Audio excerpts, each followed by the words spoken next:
Welcome to the Run for God Run Club, where you will find God in a runner's space.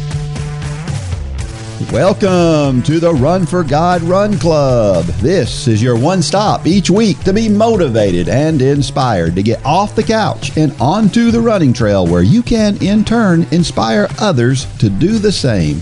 Let's learn, laugh, and leap into running together, giving God the glory for what we are able to do in His name. Amen. I am your running host, Dean Thompson.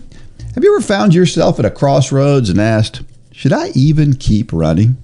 We're going to talk about that today. And then we'll talk about being able to shift on the fly. And joining me once again to discuss those stories and a lot more is Run for God founder Mitchell Hollis. Thanks for having me, Dean. I don't even know if people understand what shift on the fly means nowadays. You know what? I hadn't thought about that, but there are very few manual transmissions these days. There is especially manual transmissions on the column, you know. Yeah. So. Yeah. Hey, we had a good night last night. We did. As of this recording, when we're recording this, we did the Couch to Marathon and the Couch to 5K live kickoff. As stressful as that is, anything live, I don't see how newscasters, of course, they have entire teams of people behind them. Live is nerve-wracking. Yeah. You know, you're worried about the technology. Technology is the biggest thing, and then you're worried about just going blank. Yeah. But we did the live kickoff last night, had few hundred people on there at one time, and it was a lot of fun. It was a lot of fun having our whole team around the table and kind of people behind the cameras and on the other side of the wall, and it was a lot of fun. Yeah, and it's exciting to when anytime you're starting over again, it's really, really exciting. And I just get that excited. And I saw afterwards, I went and I looked at some stuff, and there's a lot of excitement online right now for everybody that's getting started. So so we got a new batch of Couch to Marathoners off. The Couch to 5K is off and running, quite literally. And we're actually leaving here, going to a meeting today for some more exciting news that we can't really disclose right now, but it's going to be huge. And so there's just a lot of cool things. It's busy, it's stressful, but it's all really cool stuff. And it's really cool stuff that, you know, not only is fun to do, but it points people to Christ in the process. And above all, that's the most exciting part of what we get to do here. Having fun is just the cherry on top. Yep, that is an understatement. That is, you're absolutely right. Well, here's a Facebook post from last week, and this one comes from Linda Knoll. If you're on the Facebook post, you know everybody knows Linda. That's right. And of course, this is Linda Knoll is at Mingo National Wildlife Reserve, which everybody knows that's her go-to place to go for a run. I don't know how many miles she's run there, but I bet it's in the many thousands. Yeah. So she says this: well, I was able to get my long run of 12 miles in today. This should have happened on the weekend, but I put in 7 miles Saturday because I should have done the 7 miles on Thursday. You get the picture. COVID has just sucked all my energy and motivation these past 3 weeks. I planned an out and back route from the swamp walk to the Mingo Spillway, as I knew that if I made it from point A to B, then I had to return the same way if I wanted to get back to my car. So when I went out this afternoon, I decided to focus on 1 mile at a time and make every mile a mile of gratitude. I'm grateful for, and she lists these things: how running opened up my airways better than any albuterol inhaler. I could finally take some deep breaths with no coughing. I'm thankful for how it had rained all morning, but quit just as I began running, so I shed my rain gear, which was nice as it was very warm here today. I'm thankful for how the trees reflected deep into the water and gave an illusion of great depth in only a few feet of water. I'm grateful for the occasional color of green brightening up the bleak day. Green moss on trees and rocks, live ferns, and other green plants dotted the hillsides and swamps. I'm thankful for the armadillo that distracted me in the last 2 to 3 miles as I was getting so tired and needed a distraction. I'm sure he thought I was an oddity in his environment. And I'm most grateful for my God, whom I can access anytime and anywhere and give him my petitions and prayers, knowing he cares. I look forward to Big Beach in 2 weeks. I will be tortoise slow, But if you remember, the tortoise beat the hare by simply being slow and steady. That's my plan. That's another one of those word pictures we talk about. Linda's good at that. She is. And Linda's a good example of, man, she started this sport and she's just put everything she's got into it. Yeah. She runs a lot of miles. She does. And she loves the trails too, which she does. I'm not a big fan of. But kudos to Linda. Great description there. Yeah, I don't like the trails either, but I'll tell you what, when I see a post from Linda, I just smile. You want to go run there. All I do is see her name and I smile. Yeah. You know, and we've got a bunch of folks like that. It's not just Linda, but I love it. I've seen this a lot from COVID. You know, I coached some athletes who went through COVID and had some difficulties through COVID. And so I've seen a lot of people have this same problem. And here's what happens with a lot of folks. They want to just not do anything. Sure. And the ones that I saw that were most successful were doing what Linda's doing. Right. They said, you know, I've got this thing and it's an extra resistance and it's hard, but I'm just going to get out there and go after it and do the best I can with what I've got. And those people, the ones I saw, seem to get through it and buy it the fastest and best. Yeah, backing it down and slowing your pace down to get through something like that is always an option. Yeah.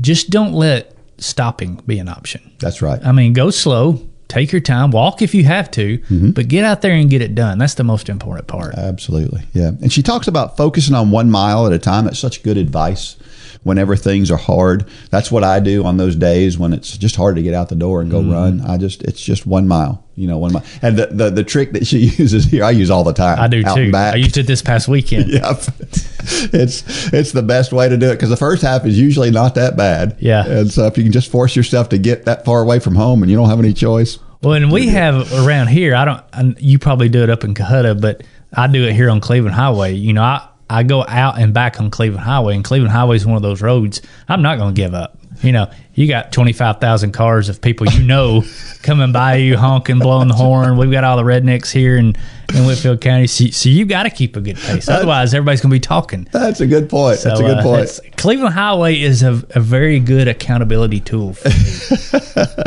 That's good stuff. Yeah, looking for distractions while you're out too is really good. And that's kind of what she's doing here. And by looking intentionally around her, that's a great distraction. It's really a good thing to do when you don't feel well. I mean, it's fun to watch all that stuff when you feel good and everything's going great, but man, it becomes even better. Well, the cool thing about running, and we've talked about this a lot, is there are so many things that you will see running that you'll never see in a car. Yeah. You can drive by 100 times more on a drive the same place, but you'll see 3 times as many things on a run that you do in a car, and it's just because it's that slower pace. I talked about years ago when the tornadoes come through here, I did a run, and I didn't even know that I was about to go through that route. I was running to my in-laws' house in Ooltewah, and I topped the hill and realized I was in the path of where the tornado had come that week before. And I'll never forget, I had driven through there several times, and it's not that you have blinders on, but you're focused on the road, and it's like my eyes were open to the true devastation of what a tornado can do because I was running through it. Yeah. And makes a big difference. So yeah, perspective.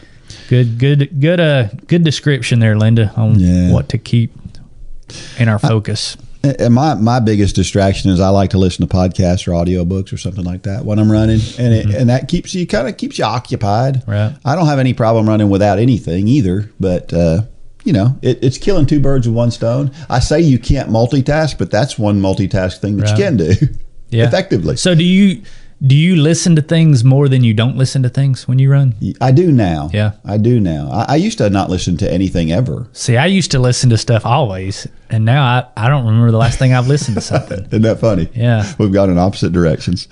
I've been listening to, we're doing the Bible in a Year podcast or a Bible in a Year program, I guess.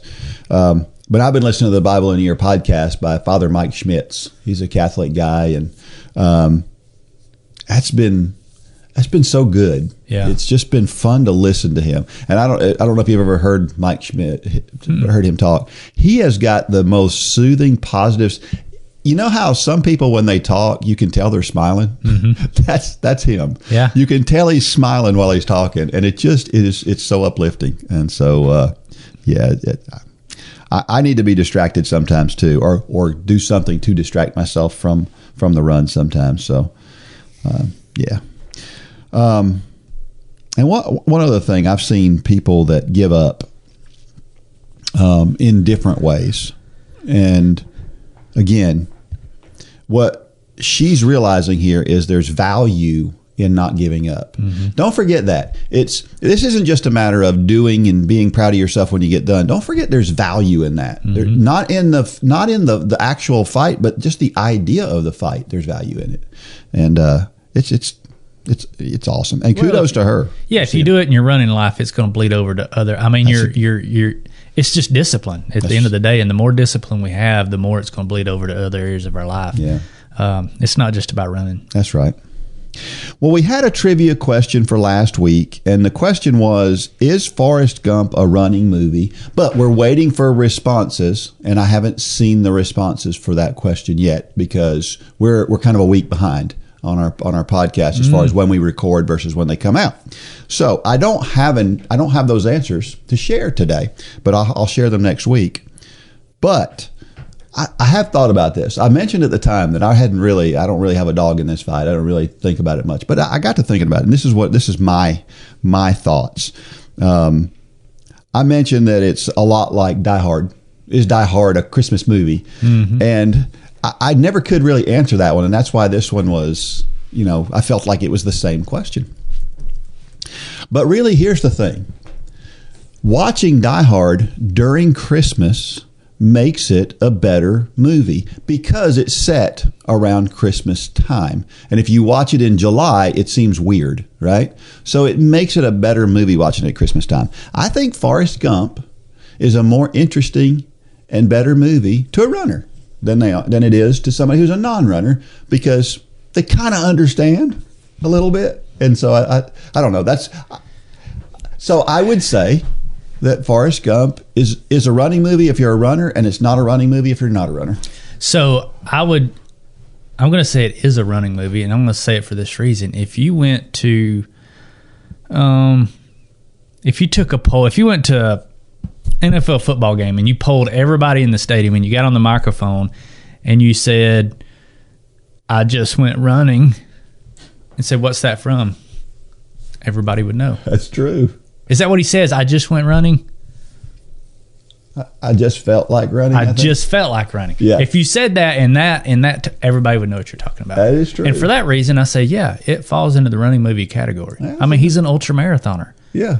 That's another good description. Yeah. Well, I'm hoping that the answers to this are very interesting. So we'll find out over the next couple of days. We'll actually find out, right? Yeah. No, next week. Anyway. So we've got a lot of folks just getting started, and again, we're excited. We're not only about the Couch to Marathon that we've got started. We've been talking about the marathon, and it's coming up, and we've got a new group starting. But we've got a bunch of folks that are just starting the 5K challenge right now too, right? Yeah, and let's throw a challenge out there. I thought about this because Angie actually posted a picture the other day. If you follow Angie, you probably saw this. She posted a picture that she was going to the gym, and the gym was empty. And she made the comment, I guess the New Year's resolution crowd is, it's kind of a running joke that you go to a gym in 1st of January and you can't move, you can't stir them with a stick, and then by Valentine's Day, everybody's gone. Don't let that be you. Understand that the statistics say that the majority of you will not be around at the end. Our own statistics say that. Mm-hmm. We see that. Yep. Don't fall victim to those statistics. Understand that they're there. Understand that it's a long shot. And I don't say this to discourage anyone. I say this because these are facts. Don't be one of those statistics. And how awesome is it when we look back on a situation like that where we know what the statistics are, and we can look back and go, I beat the statistics. I will say this, Run for God is higher than the norm. That's right. And it's because, and it's what's so important about this group is to get plugged in. Yes, the training is one thing, but get plugged in on Run Club Social, on the Facebook group. Come to Dalton in April. Get to know these people. Humanize these people. Yeah. Make them your friends, and you're much more likely to be successful when you surround yourself with people who are thinking like you, who are motivating you, inspiring you, and you're inspiring them. Yep. It's a vicious cycle, but it's a good cycle. Yeah. So I encourage you, many of you who started the Couch to Marathon or the 5K, you've been at it for a couple of weeks now, as of when this comes out. The excitement is going to start wearing off. Mm-hmm. And like I said, I'm not saying this in a discouraging tone. I'm saying this, understand that and prepare for it. Put things in place that hold you accountable. Put things in place that keep you excited about this, because I get it. The first 2 weeks, it's the honeymoon phase of running. Yeah. But that starts to wear off, and you've got to put things in place that will keep you accountable and hold your feet to the fire. And this group can do that. But it's up to you to plug into it. That's right. Yeah, you gotta have at a minimum, you got to be paying attention. Sure. Right, and it'll help you. All right, we are sponsored by J Radio. If you haven't tried it, try it. As a mom, I want to make sure we choose a cereal that's not entirely derived from sugar. Their car seats have to be nationally CPS certified, and their first car has to have every possible safety feature known to man. I just want to do my best to make sure that they're safe. One thing I don't have to worry about is the content they hear on J Radio. Not only do they love the music, but I know it's only going to be a positive message that I would approve of. Now, if I could just figure out how to get my youngest from sticking everything up his nose. Sign up at jradio.com and download the new J Radio app in your app store.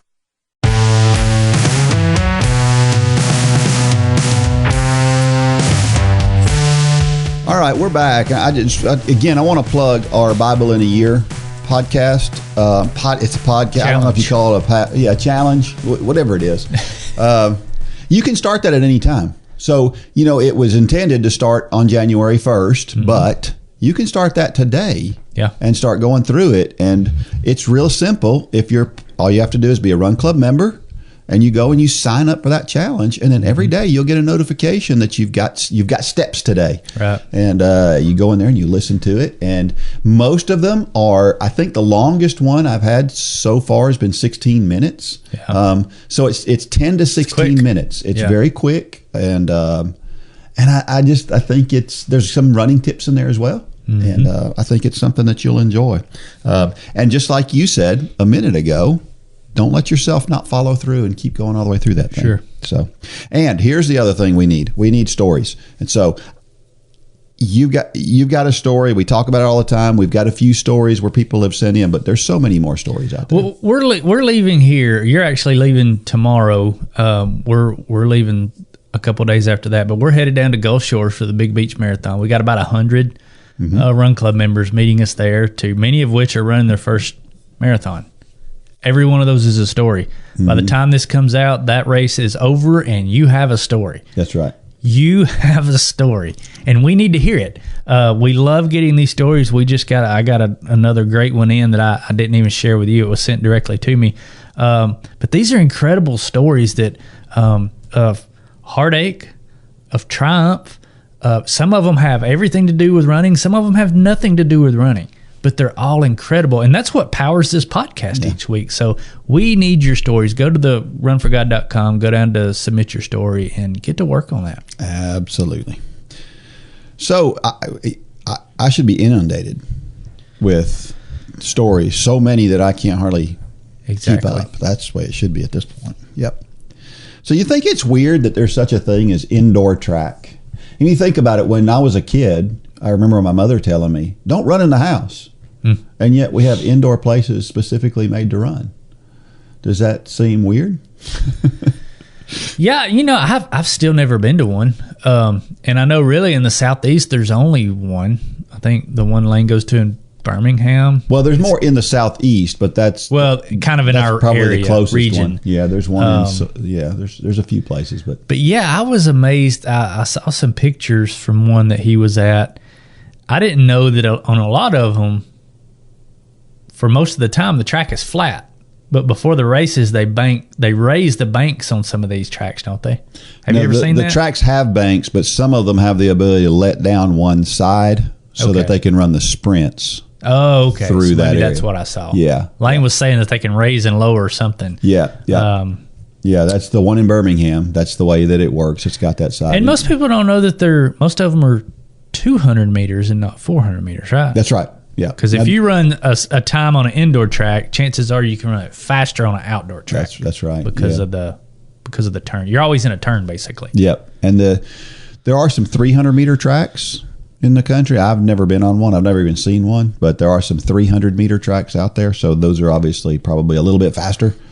But most of them are 200 meters. I remember the first indoor track I ran on was 176 yards. So think about how short that is. I mean, that thing was tight. And I remember running that. That was tough. Anyway, there's other places. There's places like Norway where indoor tracks are probably pretty important. I mean, when you're under snow for several months a year, how would you keep up your running? I mean, you can, but it's hard. But of course, they've got cross-country skiing as well, which is something that I've never tried, but I would love to, just because they say that it cardiovascularly, it's even better than running. Yeah. So, what is it? The highest VO2 maxes out there are in cross-country skiing, aren't they? In rowing. Yep. Is rowing the other one? Yeah. Well, I think it's interesting that we can run indoors, but the weird thing about indoor track is just not really important to people. Right. It's almost like they just use it. But of course, when you start, there'll be meets for indoor track in early December, and the last outdoor meets are like in August. So, that's a long season. Yeah. So it makes sense that they treat it like training. So, I can remember listening to a podcast and listening to people saying, well, he won a United States championship, but it was only indoors. I'd like to win one of those. Right. All right. So we've probably all been through times when we've wondered, should I even keep running? Is it all worth it? And this story is kind of about that. And it comes from Wendy Vick, and it's called, Should I Keep Running? It was week 6 of training for the half marathon. I was up early to get my run in. I was tired from caregiving to my hubby, who was in hospice at the time. I quickly calculated the pace of intervals and went on my way. As I was running, thoughts swirled through my head about how I was going to keep this up. Am I going to even be able to finish the training? How was I going to get a hill run in, etc.? I should just quit. I completed the intervals. The next day, I was up for the easy run and realized I had miscalculated interval times, so I had run them too slow yesterday. Tomorrow would be the hills. I hate the hills. I'm done with running until I know God wants me to do it. I prayed and journaled about running. My Run for God devotion for the week was about losing focus and allowing the devil to distract us. Dean wrote about how things don't always go as planned, so amend the plan. I put off analyzing it until late Sunday night. I was awake and decided I needed to reread the devotion and get my sticky notes done so I could move on Monday to the next devotion. I reread the devotion, and my eyes and mind were open to what God wanted me to see. I was just coming up with excuses so I could quit before I failed or did not measure up to my goals. I journaled away and felt so good about the clarity I was given. I laid down at peace to get some sleep so I could get up early before redoing the interval run I messed up restarting week 6. That's an interesting story. Of course, don't go back and redo workworkouts. Don't do that. Don't chase workouts. Don't chase workouts. But I like the what's the word?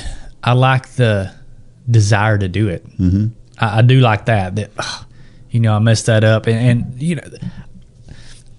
not that we want people to be disappointed or want people to want to go back and do those. Well, actually, I do want people to go back and do those workouts. I just don't advise doing it. Mm-hmm. But the desire, the whatever's fueling that is a good thing. Yeah, it is. This reminds me of my thoughts about, and a lot of folks have heard the story, but let me just say it again. I had run every day for 5.5 years, mm-hmm. and I had this streak going. I intended to continue that streak, but I got the flu one week and I felt really, really bad. But each day while I had the flu, I got on my treadmill. I ran 1 mile and it was really, really hard, but I did it. And I got through that week of the flu where I was really sick. Saturday came, I went out and I did a normal run. I felt great, and it was just a normal day. It was great to feel good again running.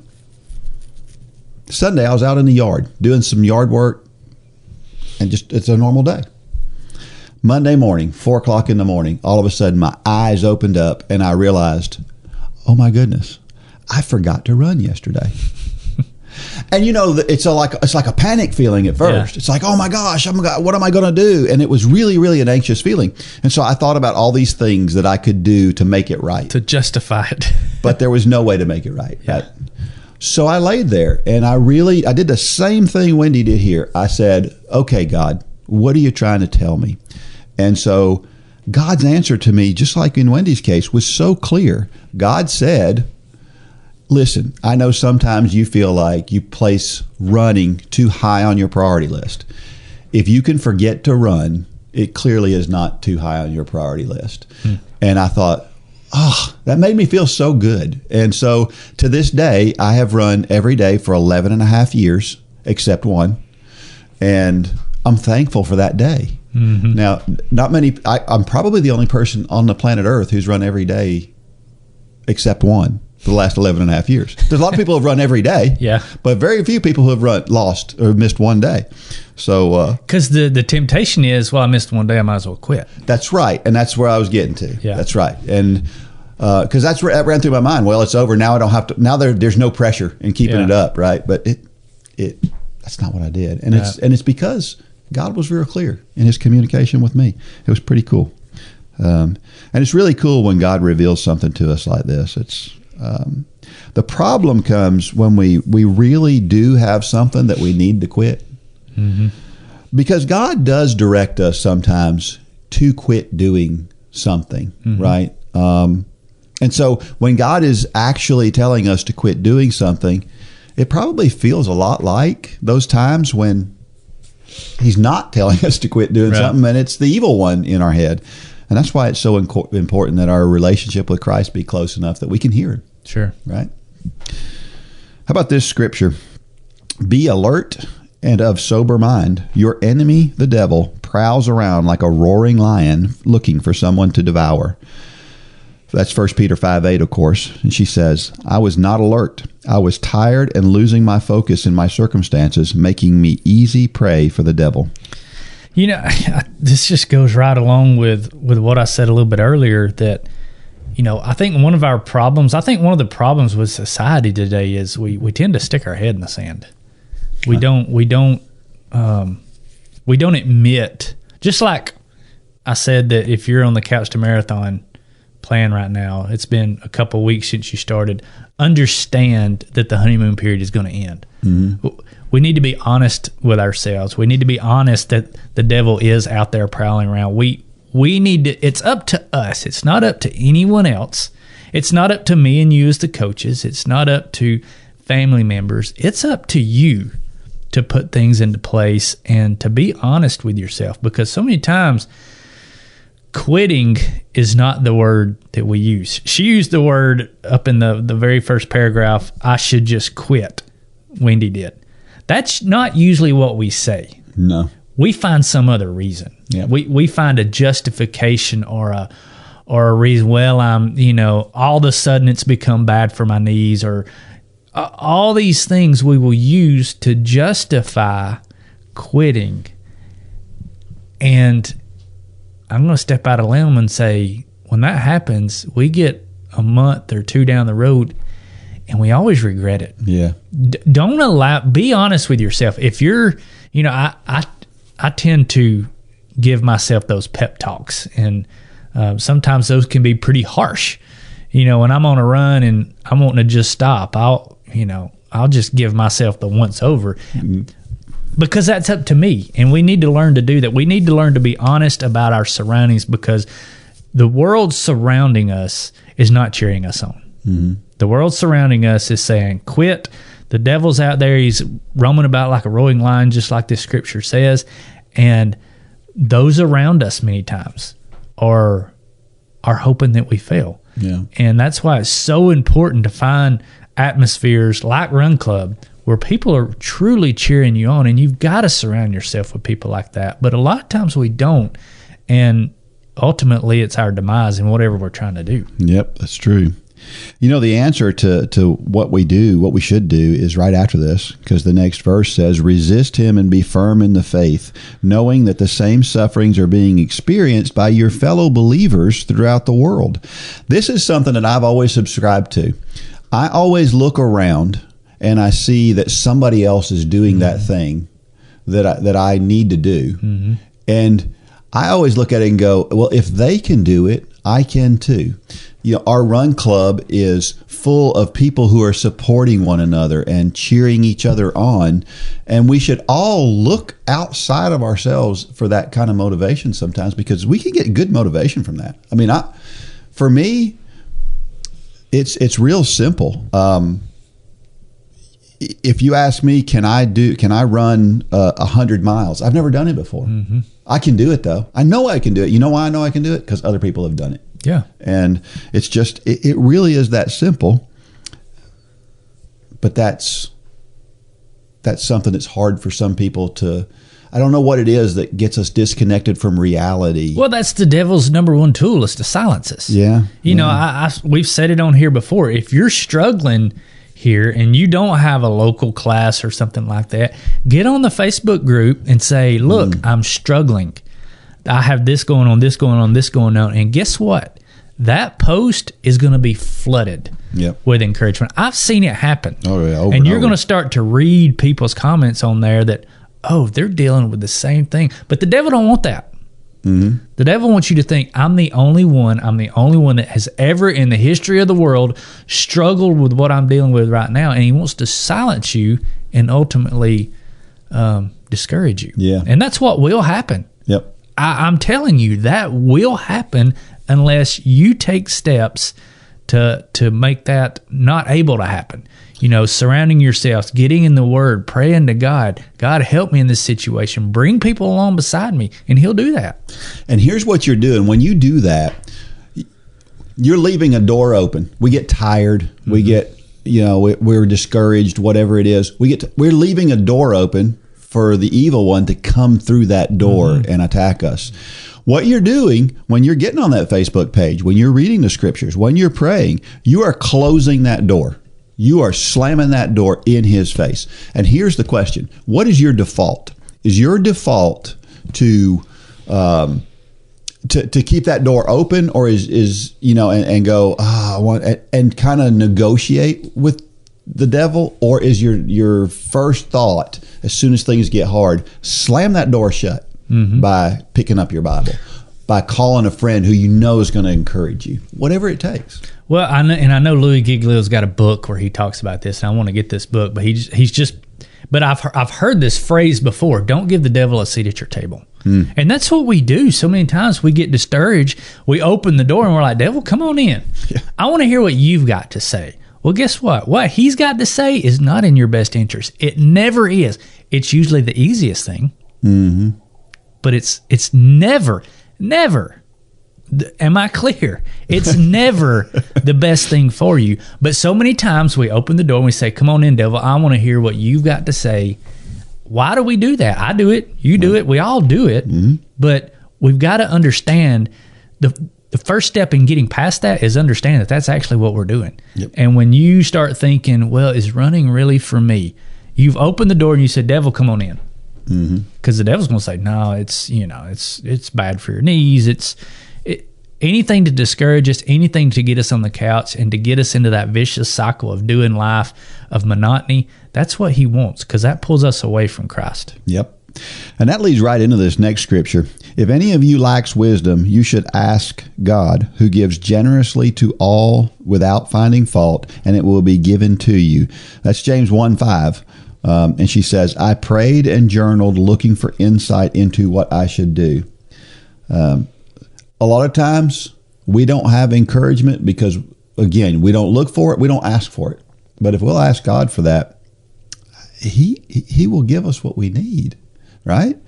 And this part of James also goes on to say, without doubting. And I think that's the key, is we have to understand that our God is a powerful, mighty, omnipotent God, and that he wants, I hear people pray all the time, if it be your will. And there are times to pray that. Sure. And the sentiment behind that is as pure as the driven snow. Right. But think about that, because God wants us to come to him boldly. God wants us to come to him and say, God, I'm really struggling through this program. I need you to help me. Not help me if it be your will, but I need your help. And he'll give you that help. But it has to be without doubting. We got to be bold in our questions with God. But so many times, if we're being honest, and it's funny this James is here because I'm actually going through James right now and doing a study on it.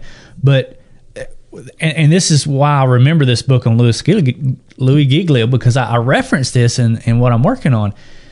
We go to God. We don't go to God boldly.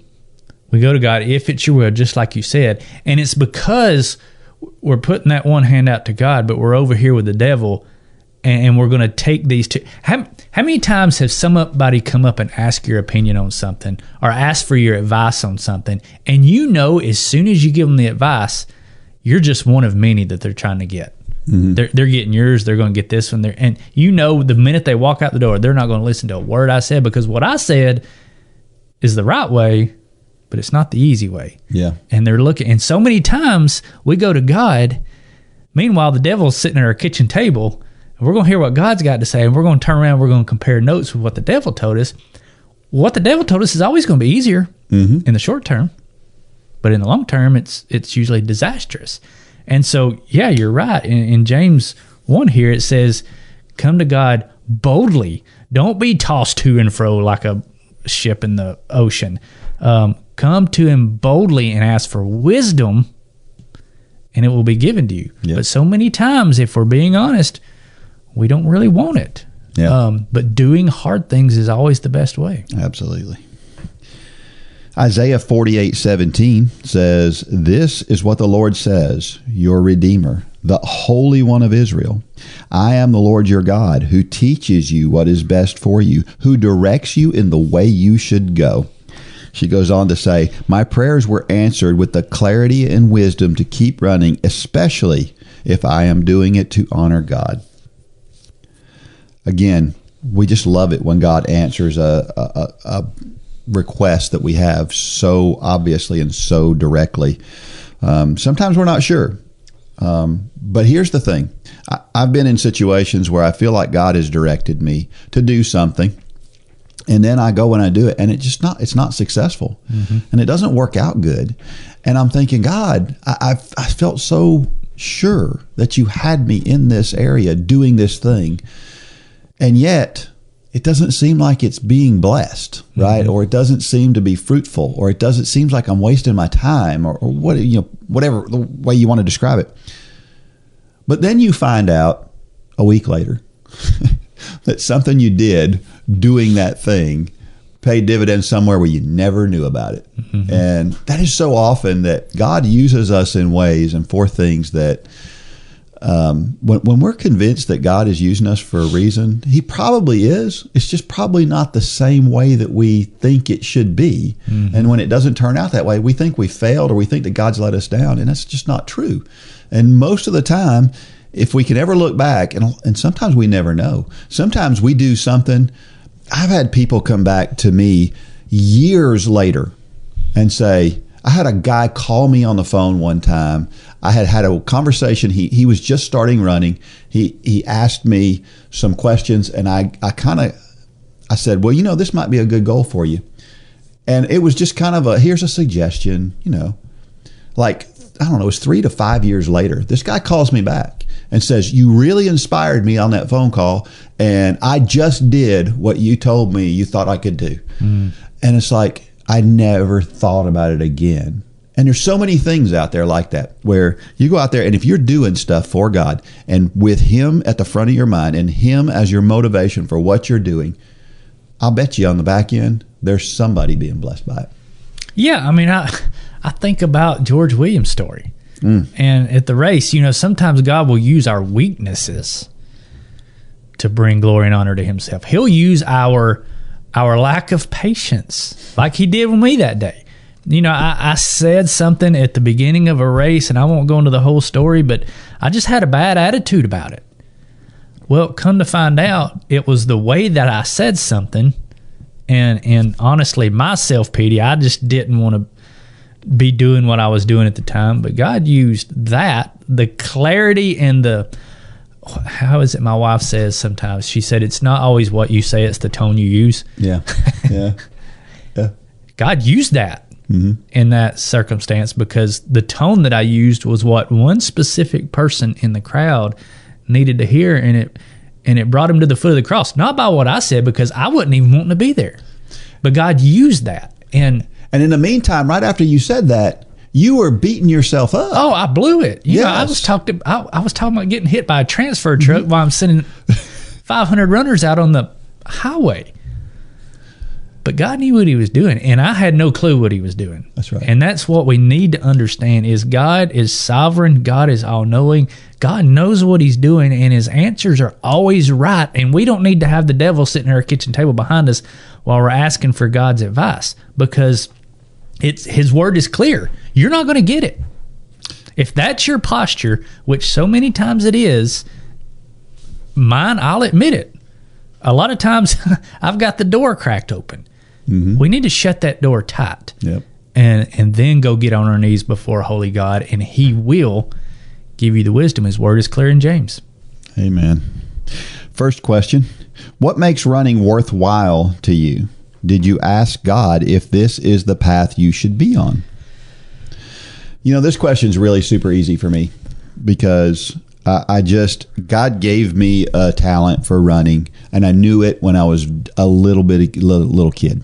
And so my feeling is if I'm not running, then I'm not using something that he gave me it's a gift. And I feel like that's what I have to do. Now, what's important is, am I doing it in such a way that I'm honoring him with the gift he gave me? And I hope that I do that, and I hope that I am doing that. But for me, this is a simple question. For everybody else has a different answer to this question. But here's the thing that I think is important.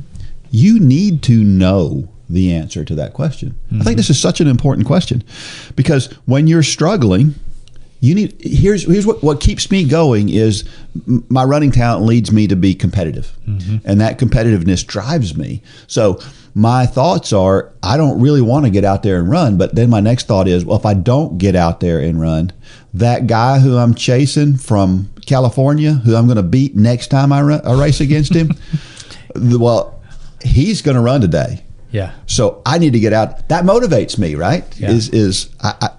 What is your motivating factor? You want to lose weight? Well, guess what? The more times you sit on the couch and you don't do it when you should have done it, that's the less weight you're going to lose. Right. Whatever your motivation is, keep it in the front of your mind. Know what it is and use it for fuel. Have it on your bathroom mirror. Yes. Whatever it is, have it on your bathroom mirror. Yep. Second question, what doubts or fears make you question your choice to run? How do you overcome them? Well, I guess the first thing to understand is, more often than not, they're lies. Wow, that's powerful. I mean, it can be boiled down to that simple. Is the doubts and fears that come into your mind when you go out on a run are typically things like, I don't know if I can do this. Well, if you put in the training, then you can. Let's look at this objectively. It's too cold outside. Well, no, it's not. Other people are getting out there and doing it. I don't feel like it today. Well, we've already established that doing hard things is the best thing you can do. Doing easy things may feel good in the short term, but it's never good in the long term. All these things that come to our mind, when you're waking up in the morning and you want to lay in the bed for another 20 minutes, think about the objective things that you know. But again, we crack that door and we say, devil, come on in. If I let the devil in this morning, I can lay here another 20 minutes. Is it really worth it? No. And it never is. And the truth is that when we force ourselves to go out there, we never look back on that and go, I wish I wouldn't have done that. We always look back and go, man, I'm glad I got myself out of bed, even though I felt like laying there for another 20 minutes. You see the T-shirts and the memes, and it says, man, I so regret doing that run, said no runner ever. That's right. And that's so true. I mean, it's kind of tongue-in-cheek and funny, but it's true. It is true. It's 100% true. And so remember that the next time you're having a struggle with something. Remember that once you get by it, once you get that thing done, you'll be glad that you did. But here's the other side of that coin. The other side of that coin is when we don't do it, we very often go, I should have got myself out of bed, and I should have got that run in, and I didn't, and now I'm regretting it. So don't let that regret be something that drags you down. Last question. Is there a time to quit running? How will or do you know when that time is? My pastor, just this past Sunday, he was doing his sermon was on kind of this very thing. Obviously injuries, the answer is yes, but I don't think that's what this question is going to. He made the comment, he was going through a list of things, and he said, if God took your finances away from you, is he enough? If God took your health away from you, is he enough? And it made me start thinking, Lane, I assume this is okay to talk about, but he did kind of we call it a white paper on his upcoming year. And he just really talked about kind of the sport of triathlon and the sport of running. And something that he said in there really stood out to me. This was all done by him. It's about 14 pages long, but he said in there, if God told me to give up this sport, I would lay it down tomorrow. But today, this is what he's given me, and I'm going to do it to the best of my ability. Wow. And I thought that is such a powerful attitude, because God may tell you to lay running down tomorrow. He may tell me to lay running down tomorrow. The question is, are we okay with that? Yeah. And if we can ever get to the point where we are okay with that, I think in anything, with our finances or our kids, Charlie even used the example, if God took my daughter away from me tomorrow, am I okay with that? If you can get to that point where you can honestly say yes, I think your running or your finances or whatever it is will go to a whole new level. Yeah. Because you're telling God you're more important than whatever this is. And that is a whole different level of spiritual maturity that I'll honestly say I haven't gotten there yet. I'm trying, and I need more messages like Charlie. It's one of those messages that I say he stepped all over my toes this weekend. Yeah. But I think if you can get to the point where your answer to these hard questions is, God, you're more important, and I'll do whatever you say to do, and I'll lay it down tomorrow if I need to. Yeah. I think that's a level of spiritual maturity that we all need to strive for. And when you get there, that answer of what God wants you to do becomes way more clear when you can get yourself to that point. Typically, when you let go of something, God gives you that same thing back multiple times. Yeah. And I'll say this about this question. I think that everybody should be exercising, period, full stop. I don't care who you are. I don't care what your circumstances are. You should be doing some form of exercise. I think the Bible is clear that we should be doing that. Now, what that looks like for you, is it running? I don't know. It may be, may not be. But here's the thing. I tell you what God's not doing. He's not telling you to lay on the couch and eat popcorn. That's what he's not doing. And so we have to be careful with with the idea of thinking, well, it's whatever our reason is. I'm not even going to try to make up a reason. And understand that you should be doing something that is good for your body, that makes you more fit, that makes your body work better. We're supposed to be taking care of them. And so whatever that looks like for you, do that thing. Well, I mean, Scripture says that our bodies are to be a temple of the Holy Spirit. And we tend to take this and pervert that and distort what that really means. It's not a temple that you want people to admire and to bow down to and all that. Think about what the temple was in the Old Testament. It's where God dwelt. Mm-hmm. God dwells in us. If you're a child of God, he lives in us. And think about the meticulous way that they built the temple back in the Old Testament. Mm-hmm. I mean, every detail was made perfect. And that's what we're to do with our bodies, not so that we can put ourselves up on some kind of pedestal as in, look at me. It's, I'm healthy. I'm going to be here. I'm able to do the things. If you're 400 pounds, and I'm not throwing stones here, but if your health is in a place of you're just unhealthy, and God calls you to go serve on a mission field in Africa, you need to have a body that's ready to go do that. That's and it's your responsibility to have that house in order so that whatever God calls you to do.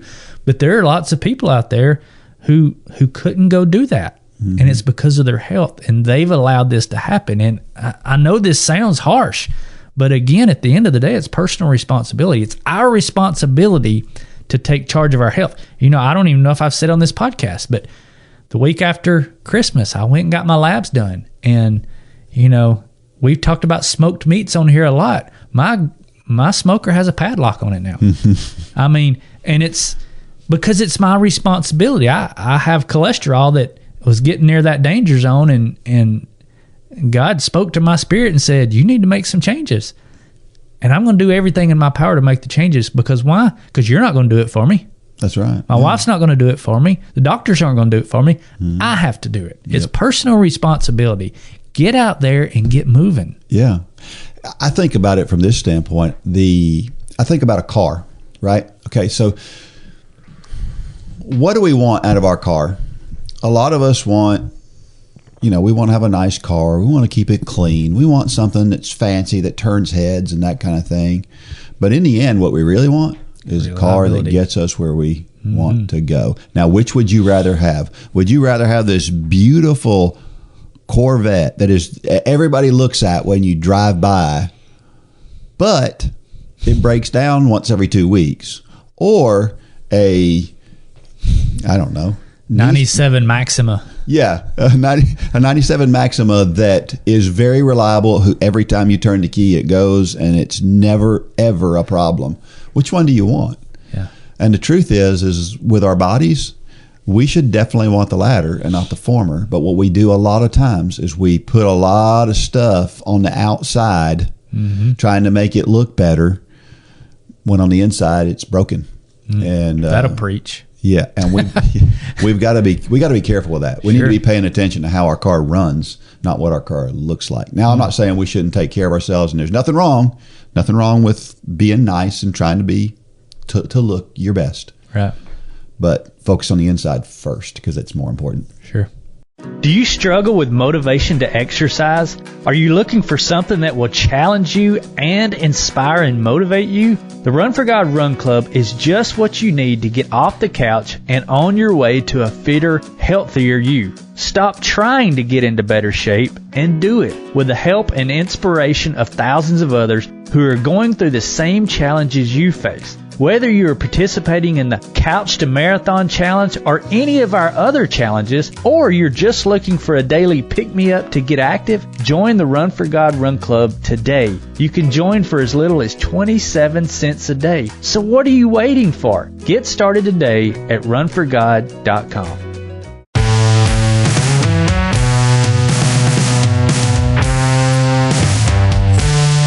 All right, we're back. We talked a little bit have talked in the past, running versus walking, and we have a large number of walkers, and that number is increasing, maybe faster than the runners are.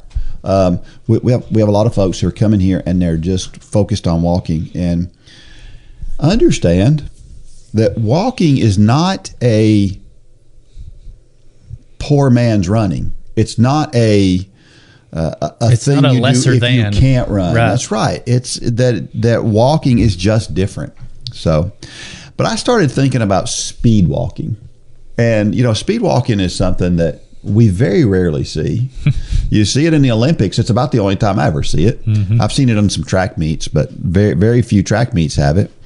I wonder about speed walking. I wonder about things like, what are injuries like? You know, there's a lot of hip movement in speed walking. You wonder, are hip injuries a big problem in speed walking? And it has to be. I mean, some of those people are going nearly as fast as you run. I mean, when you get to the top of what is it that the world record 5K for walking is? It's 18 something. Oh, 17, 18. That's moving. Yeah. And yeah, you're talking about a lot of hip swing that's going a lot faster than probably God intended it to do. Yeah. So yeah, I don't know. I wonder about their training plans too. Like, what does a speed walker do for training? I mean, speed walkers, most speed walking races are fairly long. I mean, there's a 50K speed walking in the Olympics. Yeah. That's an ultra marathon for us as runners. Right. And so how much walking are they doing? And where are they doing it? I've never seen anybody out on the road speed walking, right? Yeah. I as far as the training goes, I think that we established last year the training is the same.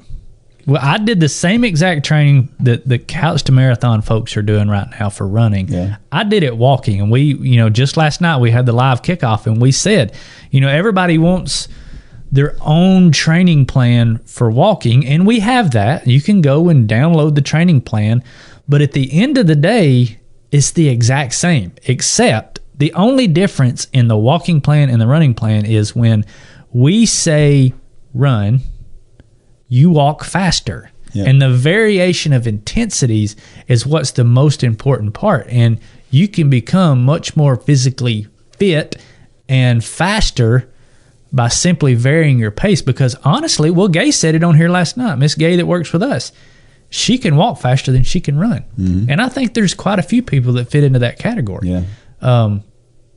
Yeah. So, yeah, I think my hope is that we change the narrative on walkers. Okay. Because you're right. It is known historically as a lesser than, or you just, you don't want to hurt as much or whatever. That's just not the case. I mean, like I said, we said it last night. You walked my half marathon with me, and you were more sore than I was. And that's the first time in history I can say that I made Dean Thompson more sore than I was. But it's a completely different and equally to running skill set. Yeah. It's just what you choose to do. And honestly, it took me a few years to get to that point. Yeah. Because I probably fell into the camp years ago of, walkers, it's just people that don't want to run. And that, while that's true, I applied a different motive behind it. But some people just don't want to run. Yeah. And that's okay. It's okay. We've got a place for you now. Back to what I said a little bit ago. We need to be doing something. Sure. I wonder about, with speed walking, what if the best runners, what if Eliud Kipchoge decided to start walking? Would he be faster than the best walkers in the world? Or would he even compete? I don't. You got to wonder. When I was doing the walking, the weird thing is, you hear I was doing the Galloway method in reverse, because a lot of people using the Galloway method, they'll run and then they'll take walk breaks.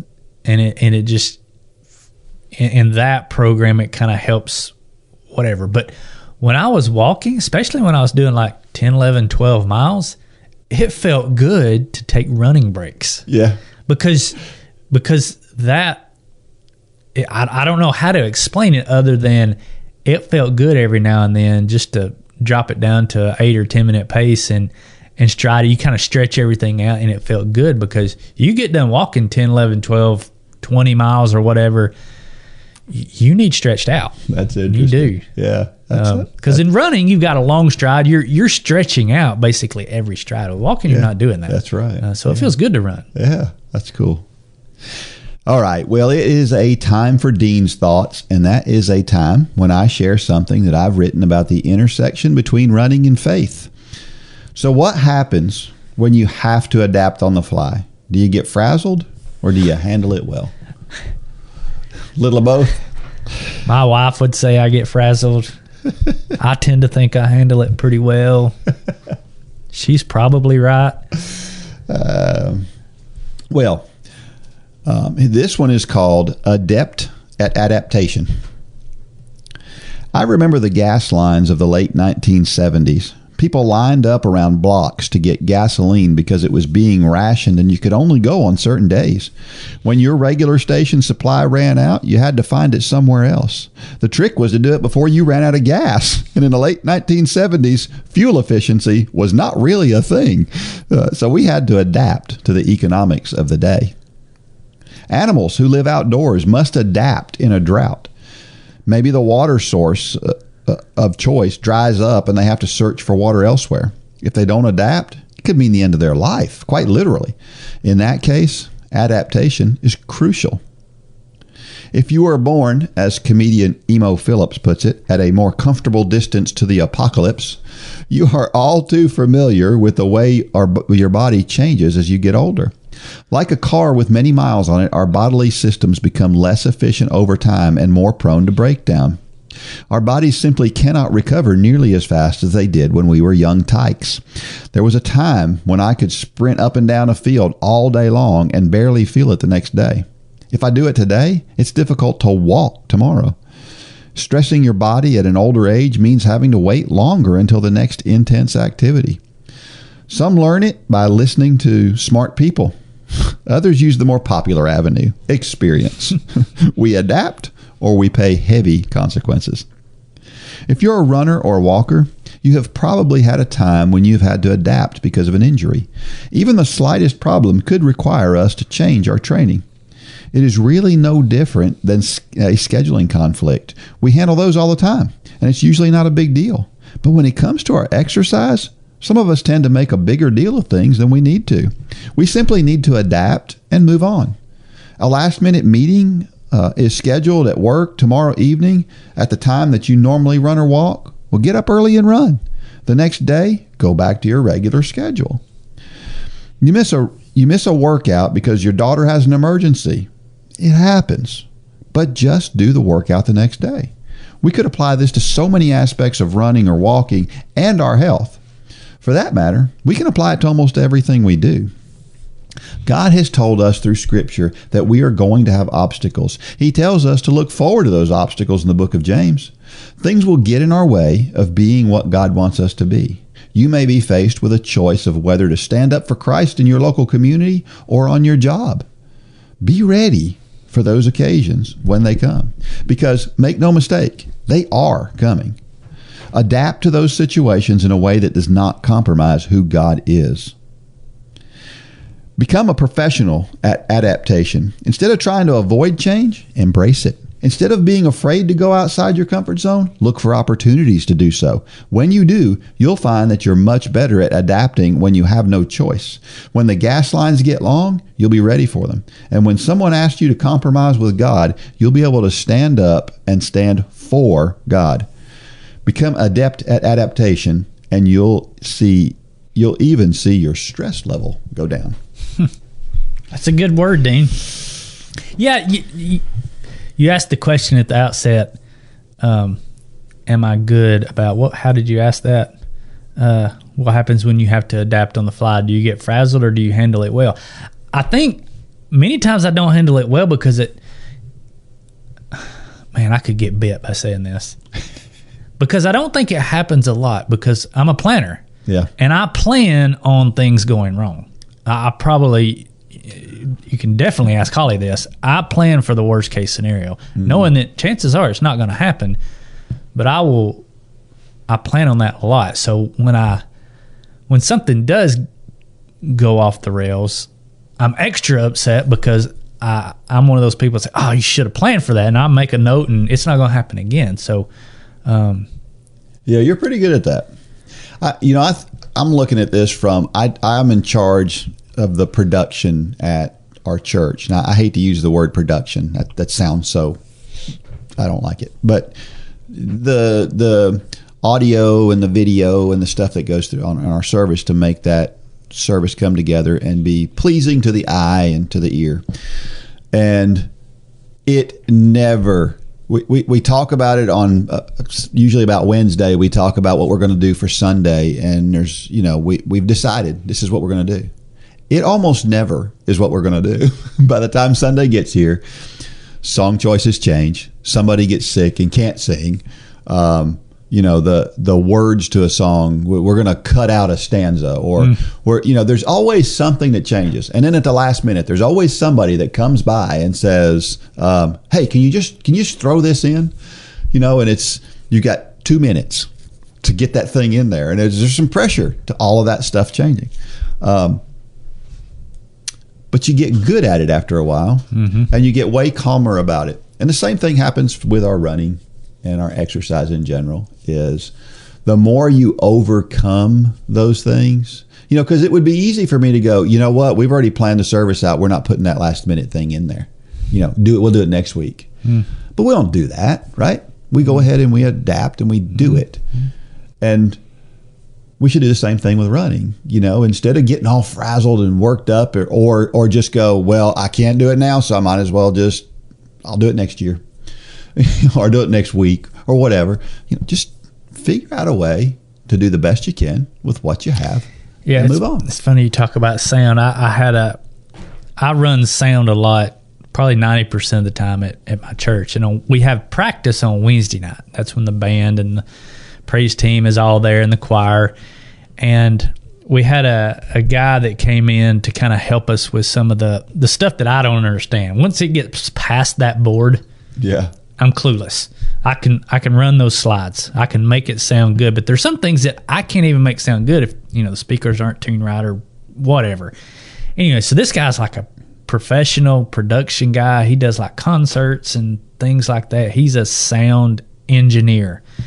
And I'll never forget, he came in, and you know how you can do a preset on your board. I don't know if y'all's boards are the same, but you can do like a preset where you can just go to it every week and it takes everything back. Well, he come in and he said, so which one is yours? And I said, it's these 4 right here. He said, 4? And I've got it labeled. It says Mitchell 1, Mitchell 2, Mitchell 3, Mitchell 4.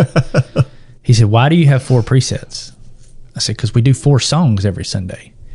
He said, you set up the board with a preset for each song? I said, yeah. How are you supposed to do it? That so sounds like you. He said, well, most engineers, they just kind of adjust in between each song. So I said, well, why not get it all set up for a song and then create a preset so the next week, if I'm not here or I'm sick, then the guy filling in can just hit the 4 buttons at the beginning of each song. He thought that was the crazy. This is a professional sound engineer. He thought he looked at me like I had 3 heads. But in my mind, it's perfectly logical. You're the planner. So you don't have a preset for each song? I don't preset anything. Really? Yeah. Yeah.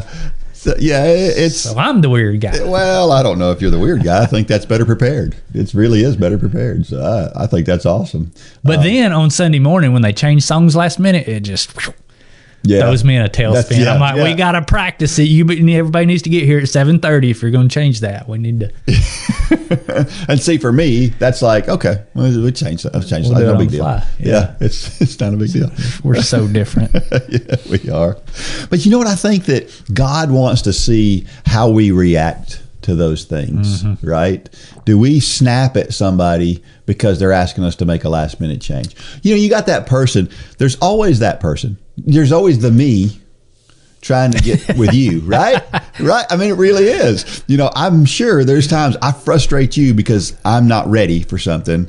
And there's times I frustrate you because I'm rigid. Yeah, and you want to we need this on this. Yeah, it goes both ways. Yeah. But how do we react to that? Do we react by going, the way I react to it between you and I is, man, I'm so glad Mitchell's a planner.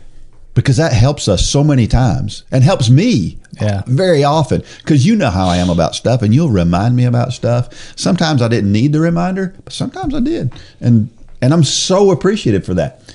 I could look at that another way and I could go, why is he bugging me again? You know what I mean? But I think that's a picture. I mean, I don't know why I got this picture in my head, but the picture as iron sharpens iron. Yeah. That side, I'm going to call it don't take offense to this, the free spirit side of my iron is dull.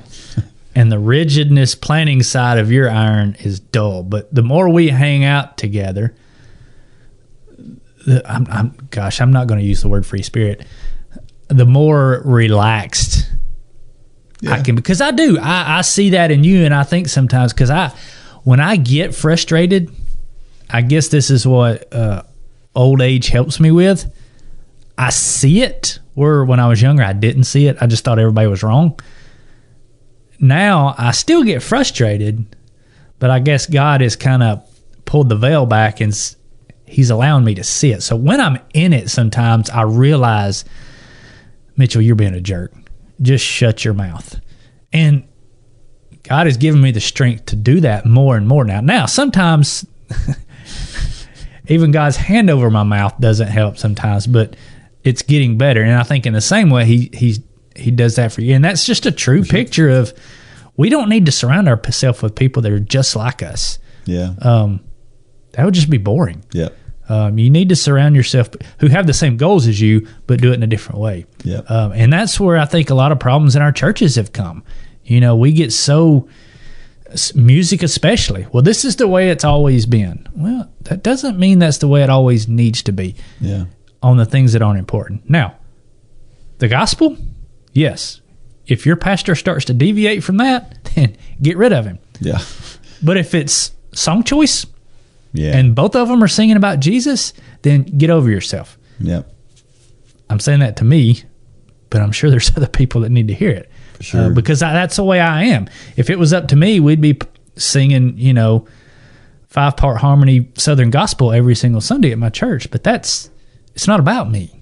It's not about what I want. It's about what's bringing people to the saving grace of Jesus Christ. And God uses that in so many different forms, but we got to be malleable in that aspect. Yeah, and again, back to what we were talking about a little while ago.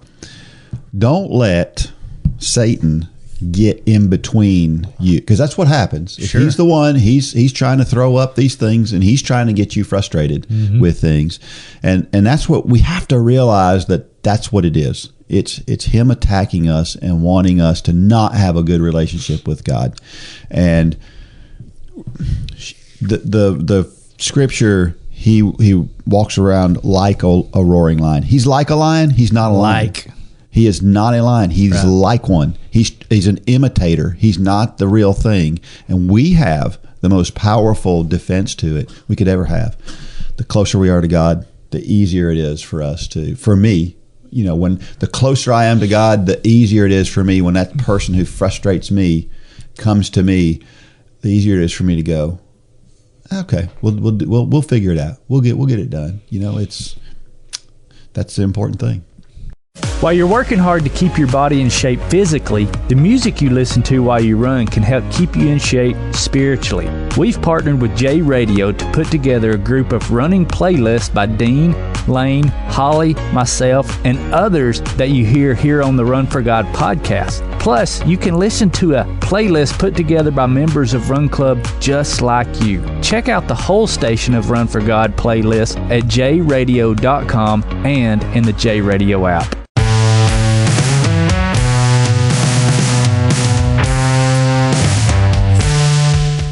All right, every week I share a reason why running is so awesome. And this is this week. It can save you some cash. How do you ask? Well, we should all be exercising, as we've talked about throughout this podcast. And to be a runner, you don't need a gym membership. You don't need a set of golf clubs. You just need a pair of running shoes and something you can run in, and you're good to go. And so it can save you some money. It's a great way to keep the body in good shape. And I've played golf. Man, that can be expensive. So not running. It's cheap. So all right, so here's a weird thing. I found this article, and this is bizarre but cool at the same time. So there's this 200-mile ultra marathon in England where they run the entire 200 miles in a tunnel. How long is this tunnel? The tunnel is a mile long, so it is 100 laps down and back. You are not allowed to run next to anybody because the tunnel is fairly narrow. So you have to be able to go both ways. So you can't run next to anybody, and you're not allowed headphones. And during that time, they have this really kind of creepy music, violin music, piped in the entire time. So the website describes the race like this: a mind-bending test of extreme endurance and sensory deprivation. I mean, it's crazy. The place is called the Comb Down Tunnel. It's an old railway tunnel that's been converted to a pedestrian tunnel. And I think it's a bike path now. It's kind of a tourist attraction at this point. And there's a time limit of 55 hours. Now, 200 miles in 55 hours is moving pretty good. Yeah. So there's also a time limit. So there's an article on BBC Online, and I want to read some of the article. The race takes place in Comb Down Tunnel, a mile south of Bath City Center, and starts at 4 p.m. on a Friday in March. No more than 40 runners make it that far, partly because of a strict and deliberately opaque qualification process, and largely because the tunnel is not big enough to accommodate many more. Even the start line is weird, says Maudit. You have to stand one behind another in a queue. Comb Down was restored as a cycle path in 2013 after 47 years under weeds. It is the UK's longest foot tunnel and the obvious setting for an ultramarathon if your name is Mark Cockbain. I like things that have an X factor, says Cockbain, a prolific former ultra runner who sets up the tunnel in 2019 to add his brilliant yet brutal portfolio of events as a race organizer. As soon as I got permission to use the tunnel, it was a no-brainer. The race is low-key in the extreme. A fold-up table outside one end of the tunnel serves as race headquarters. There is no shelter or rest area to speak of unless runners have the foresight to bring a camping chair. They must all share a portable toilet, which, by the end of the weekend, would not look out of place at a music festival. Refreshments are limited to water and tea, while the most luxurious snacks are pot noodles. If you're lucky, they might not even be out of date. I cut back on the delicacies, said Cockbain, in a matter-of-fact style for which he has become famous in the ultra-running community. You can get through any of these races with a bit of water and food. I wanted to make it all about the running. For Mike Raffin, a 43-year-old IT manager from Aberdeen who finished second in 2021, that's part of the appeal. It's nice that there isn't any nonsense, he says. The tunnel is pure, unadulterated running. You run from one end to the other in a straight line, turn around at a traffic cone, and come back again. It just keeps going. That's it. Person agrees. There's no fanfare. If you're looking to be pampered, you've come to the wrong place. All of which adds up to a notoriously low finish rate. Of the 31 runners who started the inaugural tunnel, only 2 completed it. And 13 in total in the 3 years it has been in existence. It goes on. You have to be all in. If doubt creeps in, you're gone, says Cockbain, a 50-year-old electronics engineer by trade. He completed 199 marathons and 106 ultras, including some of the toughest in the world, notably 5 Spartathlons, 3 Badwaters, a double Badwater, and a 300-mile race in the Arctic, before knee problems forced him to stop running in 2011. I could sit in a corner and hit my head with a spoon for 3 days if that's what I decided to do. I didn't know there was such thing as a double Badwater. Yeah, I didn't know that. Yeah, that's crazy. Running 200 lengths of the tunnel means running 200 times past a speaker built into the wall at midway point that resembles a giant eyeball and pumps out classical music on loop all day and night. There are these little submarine-style windows which glow different colors, says Newton. It's like a super stereo. What's it actually like in the tunnel? Well, I saw a video of this tunnel, and the tunnel is creepy looking. There's like a low light about every 20 feet or so. So you got this dot of lights down through there, and it's pretty narrow. You can't run side by side and pass somebody. And this music, it sounds creepy. I mean, it is creepy sounding. So the idea that you're in this kind of wet, damp place for 2 days, just running back and forth, and you kind of lose sight of who you are. It says more psychological torture comes in the form of darkness. There's only dim light in the tunnel, which is shared with cyclists and walkers during the day, and even these are switched off between 11 p.m. and 5 a.m. If sleeping is optional in the tunnel, hallucinations are all but guaranteed. I saw a family of abominable snowmen, a massive slug, and I thought I was on the edge of a cliff, says Carl Baxter, who failed to finish the race in 2020, but conquered it with less than an hour to spare the following year. Cockbane has seen it countless times. It's just total carnage, he says. People are losing their marbles. If they stop for a rest, they can't remember which way they're going. Pizza, chocolate, cake, and flat cola fueled this guy for 55 hours.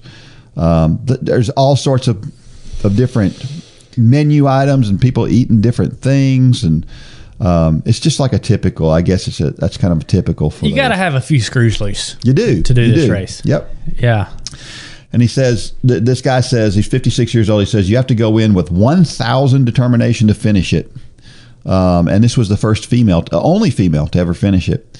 And she finishes. After 100 miles, my body started to break down, she recalls. By 150 miles, I had adopted my walk shuffle approach. And in the last 10 miles, I completely lost my mind. I kind of went over to the other side. At mile 192, I became completely disoriented and started going the wrong way. I thought I was wandering along a quiet country lane. I didn't know who I was or what I was doing or where I was. Isn't that crazy? I mean, there's so many crazy races out there like this. And I think it's fascinating. Yeah. But would you ever try anything like that? One of these crazy things? No, I think the closest I've ever done is the Blue Ridge Relay. And you kind of get to that point in the Blue Ridge Relay, and I've always said these kind of races, it's not the physical toll. Yeah. It's the mental. Yeah. No sleep. That adds a whole different layer to anything you do. Yeah. But I've said, the Blue Ridge Relay, the year we did it was 6 people, 208 miles with 6 people through the Blue Ridge Mountains. I've done Ironmans. I've done a 50-miler on a treadmill. That is still the hardest ththing I've ever done. Yeah. Not because of the physical, because of the mental. Yeah. No sleep is the biggest. 31 hours with no sleep. Yeah, and the amazing thing about these is, a 200-mile run is a serious thing. Yeah. That's a serious physical thing. But you notice almost nobody's talking about the physical side. Mm-hmm. They're all talking about how mentally tough it is. And, I think it's an interesting thought. We think about that person, if you're that person out there who struggles to run for 20 minutes, just think about that. Human beings can go through this and finish this. 20 minutes, you should look at that and go, man, I know I can do that. And we see it all the time. Interesting. All right, how about a trivia question for this week? This one's pretty simple and straightforward. It's this. There is a type of workout with a funny name. It is a workout with varied speeds as you run. It is a Swedish word that means speed play. What is the name of this workout? You know that one, I'm sure. And if you know the answer to that, send it to dean@runforgod.com. And if you're the first person to answer that question and send me the correct answer, then you will win cash, $20 off your next order at runforgod.com. So get to it. Send me some answers. All right, I'm going to leave you with a motivational thought of the week. This comes from Jay Foonberg. He is a Beverly Hills lawyer. That has not been short on words over the years. And he says this. He says, when I do the best I can with what I have, then I have won my race. He was still running in his 70s when he uttered that line. And it's good motivation because the truth is it's all individualized. Sure. And when you do your best, you've won. And it's just this isn't a participation trophy thing. Participation trophies drive me crazy. This is different than a participation trophy because you can get a participation trophy by just finishing. And if just finishing was really, really hard for you, then okay. Then that's good. But if it wasn't hard for you, then that's not the same as what he's talking about. And only you know that when you cross the finish line. That's right. Do your absolute best at whatever you do. All right. Make sure you get out there and review our podcast. Share it with others. Make sure the word gets around. Over 50,000 downloads and counting. And we can't wait to get to 100,000. And make that possible for us. Get the word out because we want to hear more people to hear about Christ. That's the bottom line. All right. Until next week, may God bless every step of every run. Go out there and shine your light. Good job, Dean.